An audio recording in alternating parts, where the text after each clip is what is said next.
Então, reuniu-se a multidão dos fiéis, que, como eu disse, não era tão grande assim. E na multidão, então, entre os bispos ou os padres que estavam lá, entre os bispos, na verdade, se escolher o Papa. E no meio da multidão apareceu uma pomba voando e pousou na cabeça de um homem que estava lá no meio da multidão. Só que esse homem era leigo. E aí a multidão olhou para ele e disse: o Espírito Santo escolheu ele, vai ser o Papa. E aí ele virou o Papa. Claro, né? Foi ordenado padre, depois bispo e depois assumiu. Ele passou de leigo para Papa. Já pensou se uma pomba vem aqui na cabeça dos senhores? Mas os cristãos perceberam a mão de Deus, né? A escolha de Deus. E deu tanto certo que São Fabiano se tornou mártir, né? Deu a vida por Jesus pela fé. Mas vamos ao nosso santo, que é o São Sebastião. São Sebastião era um jovem que foi educado, muito bem educado por sua mãe, foi órfão de pai desde muito novo,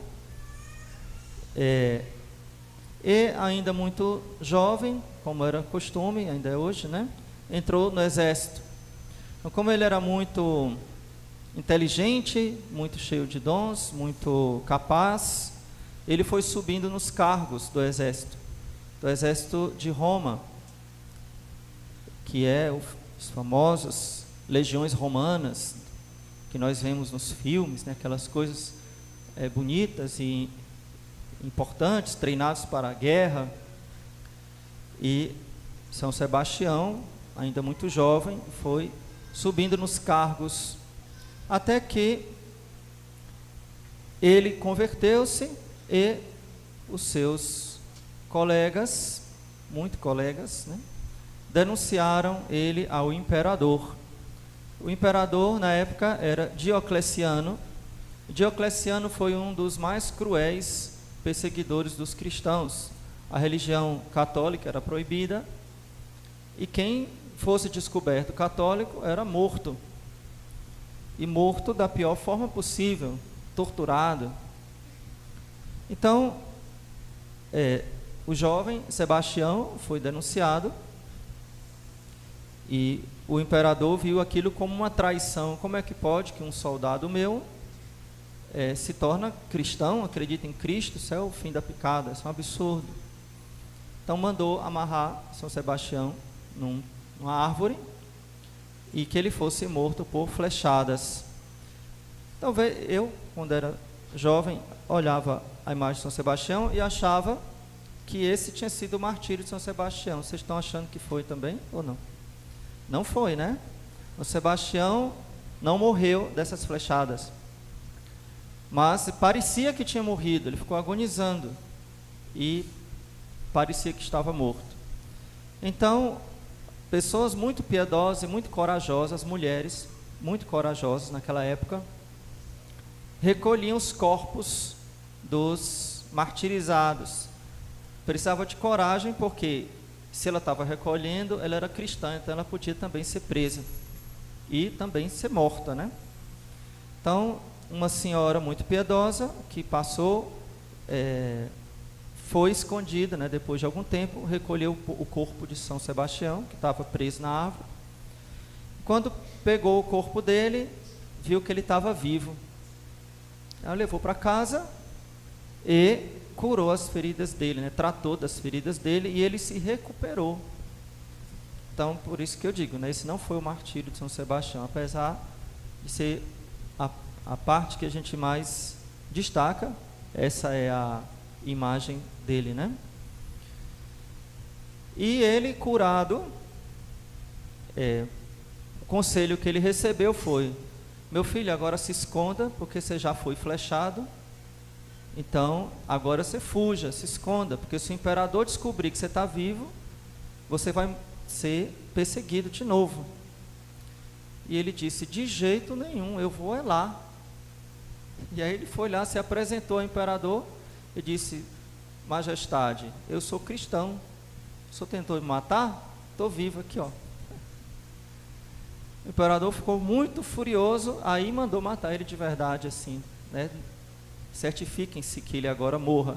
Então jogaram ele no circo, na arena, como aquelas arenas dos gladiadores, né? Então jogaram ele na arena para ele ser trucidado pelos gladiadores. E então ele foi espancado com aquelas bolas de chumbo, né? Foi espancado, foi chicoteado e aí sim ele morreu e foi jogado numa vala. Os cristãos, ao saberem que ele tinha sido martirizado, foram lá escondido de novo, recolheram seu corpo e sepultaram em uma catacumba. Assim, em Roma, até hoje ainda existe, né? Os cristãos sepultavam os mártires, os seus mortos, em túneis subterrâneos, para se esconder da polícia, né, do exército. Não era nem se esconder, é porque eles tinham medo de entrar lá. Eles tinham superstição, então achavam que lá, enfim, eles tinham ou medo ou respeito, né? Não entravam no cemitério. E como as catacumbas eram cemitérios, porque eles enterravam os corpos lá. E como não se podia celebrar a missa, não podia fazer procissão, não podia rezar em público, não podia fazer nada disso, então os cristãos celebravam a missa debaixo da terra, né, nesses túneis subterrâneos. Em Roma hoje existem, então foram descobertos 30 quilômetros de túneis debaixo da terra. Eu já entrei em alguns, visitei algumas catacumbas, Santa Priscila, Santa Domitila, agora não lembro exatamente, faz muitos anos, mas é muito interessante. Então lugares assim, estreitinhos, né, como um buraquinho assim na parede, eles faziam o altar, e o padre, desde aquela época, do início da igreja, celebrava no cantinho da parede lá. E os corpos dos santos eram colocados, os ossos dos mártires, né, colocados naquela parede, ali debaixo do altar. Por isso que aqui no altar tem relíquia dos mártires, todos os nossos altares. É daí que vem as relíquias, porque na época das perseguições, a missa era celebrada em cima dos corpos, né, das relíquias dos mártires. Mas depois que acabou a perseguição, se construiu uma grande basílica ao nosso santo, em Roma, que existe até hoje, uma basílica muito ornada, muito bonita, imponente. O que é que São Sebastião pode nos ensinar a nós, tantos séculos depois, mais de 1600 anos depois da sua morte? A coragem de testemunhar a nossa fé, a coragem de sermos cristãos no mundo. Nós não temos um imperador ou um presidente que vai proibir da gente celebrar a missa, ou de sermos cristãos, ou dos padres usarem batina, ou das freiras usarem hábito, ou da gente fazer procissão. Isso não é proibido, graças a Deus. A gente pode construir igrejas, nós podemos bater o sino. Nos países de perseguição isso não é possível, tocar o sino, construir igrejas, né? Ou mesmo usar o hábito eclesiástico em alguns países, né? E naquela época, pior ainda. Mas nós aqui no Brasil, nós temos a liberdade de sermos cristãos e de mostrarmos para o mundo a nossa fé católica. Mas, se não há uma perseguição física, existe também, infelizmente, uma perseguição moral, que nós precisamos ter coragem de falar a verdade e de testemunhar a nossa fé, mesmo que seja contra a opinião das pessoas. Então, quando a gente vê um mártir corajoso, um homem corajoso, jovem, né, como São Sebastião, depois de ter sido flechado quase morreu, foi homem para voltar lá diante do imperador e dizer: e aí, não me matou não? Eu sou cristão, né? Foi lá e disse na cara dele que era cristão. Então nós, independente da nossa condição, quem somos nós, né? Jovens ou adultos, não importa, mas diante das pequenas dificuldades da nossa vida, em testemunharmos a nossa fé, onde está a nossa coragem? Muitas vezes o respeito humano, a gente não quer falar, com medo do que é que a pessoa vai pensar, ou pior ainda, nós podemos cair na tentação de nos associarmos às obras das trevas, as obras que os mundanos fazem. Quando a gente fala assim, não é uma questão de desprezo pelas pessoas, mas porque quem não vive a fé, vive no mundo, vive fora da barca de Jesus. E essa estar fora da barca de Jesus não é o caminho da salvação, e nós sabemos muito bem disso.